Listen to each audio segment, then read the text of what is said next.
Trump win. And some presidential electors say they want an intelligence briefing before they do their constitutional duty. Joining us here in Washington is the President-elect's White House Chief of Staff, Reince Priebus. Reince, welcome back to Fox News Sunday. Thanks for having me this morning. President-elect Trump told me last weekend that the CIA conclusion that Russia interfered with the election to help him was, quote, ridiculous, and it could have been some guy in a basement. Well, now the CIA director, John Brennan, says he's met with the director of national intelligence and the head of the FBI, and, quote, there is strong consensus among us on the scope, nature, and intent of Russian interference. Question, does the president-elect accept the consensus of the intel community? Well, I think a lot of these things, though, Chris, are coming through third parties. I mean, we haven't heard from Comey. When Clapper... Yeah, this is CIA Director Brennan. You think he's lying about what Jim Comey thinks? No, I don't think he is, but it sure would be nice to hear from everybody. I mean, if there is this conclusive opinion among all of these intelligence agencies, then they should issue a report or they should stand in front of a camera and make the case. But that all being said, let's put that aside for a second.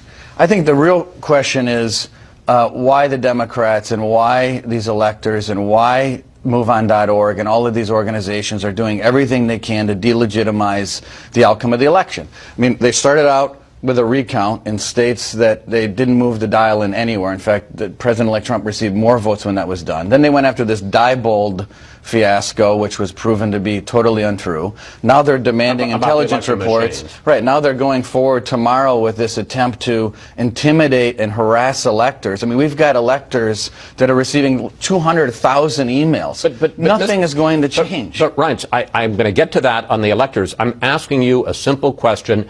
Does the president-elect accept the consensus, and that's what John Brennan said it was, the consensus of the intel community about Russian interference and its intent?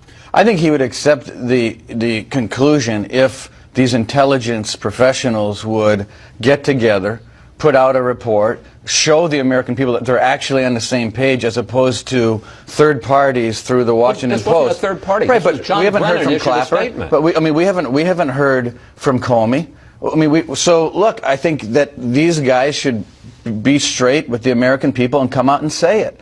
I don't think they've been clear about it. I think that it's been all over the map. So John Brennan, his statement is not enough for you?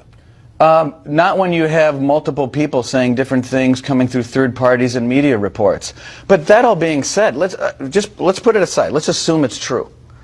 There's no evidence that shows that the outcome of the election was changed because of a couple dozen John Podesta emails that were out there across. I would propose to you. I agree with that, and that's fair. But I'm asking you about the specific question of Russian intelligence. Here's what President Obama said in his news conference on Friday. Take a look.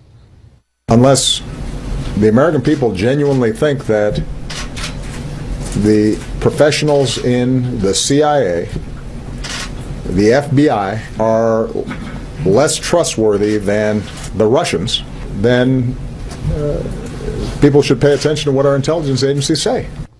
And that's really the question I'm focusing on. We'll get to the electors in a minute and what the Democrats are trying to do. Does President Trump accept or trust the intelligence community? This is the CIA director saying this, not a third party. Or does he trust the Russian denials? Look, I think that they're almost there, except for the fact that they haven't been totally upfront and transparent in their opinion as to who, what, where, and how this all happened.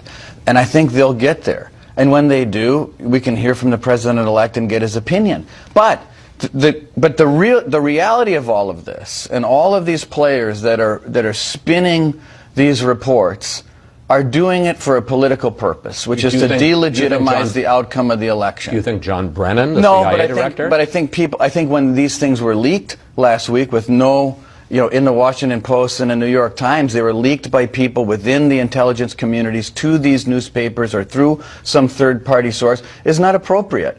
And then people like us have to answer to these third parties about something that all of these intelligence agencies have not made 100% clear as to what's happening. You may say that this falls in that area of a political agenda, but White House spokesman Josh Earnest went further than President Obama did this week, suggesting that there might be some connection between President-elect Trump's campaign and Russian interference. Here he is. Mr. Trump obviously knew that Russia was engaged in malicious cyber activity that was helping him and hurting Secretary Clinton's campaign. Two questions. One, do you flatly deny any contact, any coordination between Mr. Trump, his campaign, his associates, and the Russians in interfering? I mean, even this question is insane. I mean, of course we didn't interface with the Russians. I mean, this whole thing is a spin job, and I think what the Democrats ought to do is look in the mirror and face the reality that they lost the election, and they lost the election because they're so and completely out of touch with the American people that they're still shell-shocked and they can't believe it. And what is their response? Recounts, Russians, leaked CIA reports, and now the press secretary of the president saying that the reason Hillary Clinton lost wasn't because she blew it in Benghazi, she blew it with Russia, she blew it as Secretary of State, she ignored the entire Midwest, and people didn't like the product. That's why Hillary Clinton lost. Do you think Josh Earnest was speaking for the president there, and that this was kind of a good cop, bad cop deal, that he was saying what the president really thinks while the president was acting above the fray? I would like to think that he was going rogue at that moment and that it wouldn't be so coordinated among, you know, our current president and someone that we're working pretty well with, to tell you the truth, between him and Dennis McDonough. They've actually been great to work with, and things are going very smoothly. So, but you don't believe that. You don't believe that 2 days in a row the White House press secretary went rogue. Well, that's what I would like to think. But, you know, it really doesn't matter to us. I mean, we're moving forward with a cabinet that you've seen at lightning pace, with great Americans that are more than qualified for these positions, and a president-elect that wants to move forward. I want to ask you specifically, because we've been touching on it, but as you know, some of the Democratic presidential electors are, and they're supposed to vote tomorrow, calling for a delay until they get the security briefing. What do you think that's about? It's about MoveOn.org. It's about Democrats that can't accept the outcome of the election. It's about delegitimizing the American system. It's not going to work. Well, let me ask you about it not working, because you're still head of the RNC, which has been conducting a whip count, to try to make sure that the Trump electors vote for Donald Trump. At this point, how many possible, what they call faithless electors are there who might jump ship? Look, we expect everything to fall in line. We've got one particular individual in Texas without a faithless elector statute in Texas, but other than that, we're very confident that everything is going to be very smooth tomorrow, and this harassment from groups like MoveOn.org and the Democrat Party should stop, and that's what the American people demand. All right. I want to do a lightning round, quick questions, quick answers, because you guys have been making a lot of news, and I want to ask you about some of it quickly. First, the nomination of ExxonMobil CEO Rex Tillerson to be Secretary of State. Some Republican senators are concerned about his ties to Russian President Putin. Here they are. When he gets the Friendship Award from a butcher, frankly, it's an issue that I think needs to be examined. So my question, Mr. Tillerson, do you realize what Russia's up to here and all over the world, and are you willing to do something about it? If those two Republicans vote against Tillerson, his nomination hangs by a single vote. Right, and we've been working with Senator McCain and Senator Graham, Senator Rubio in Florida.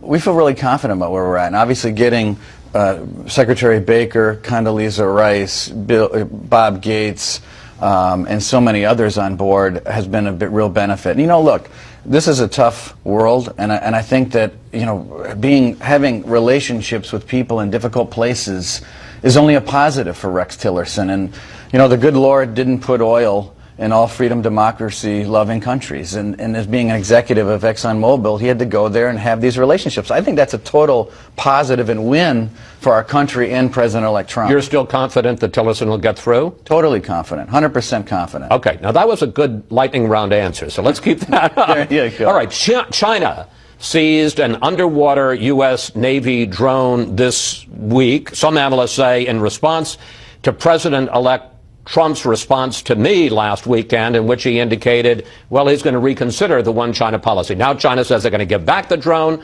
Mr. Trump tweeted out yesterday, keep it, but is there some thought about damping down these provocative remarks by President Trump because of the Chinese response? I don't think it's all that provocative, to tell you the truth. To say the one China policy is up for grabs? Well, look, we're not suggesting that we're revisiting one China policy right now, and he's not president right now, and he's respectful to the current president. But let me get to the point. The Chinese ripped a drone out of the water. President-elect Trump said, this is an unprecedented act, totally inappropriate. Didn't quite use those words, but that's essentially what he said in a tweet. I think 80% of Americans think it is inappropriate to rip a drone out of the water. They then keep the drone, give it back to the rightful owner.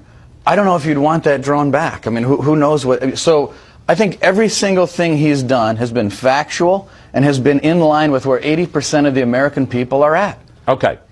Mr. Trump has named David Friedman the ambassador to Israel.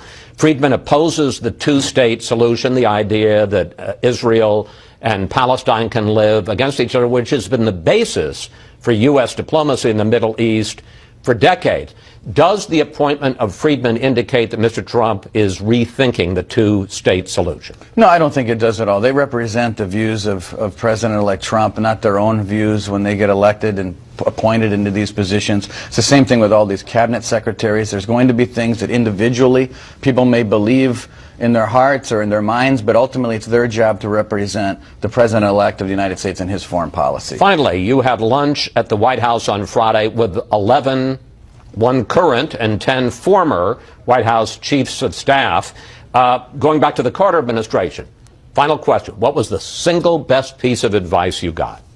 The single best piece of advice for me is that if you can't tell me something in my office, then don't go into the Oval Office and tell the president. In other words, people are going to talk to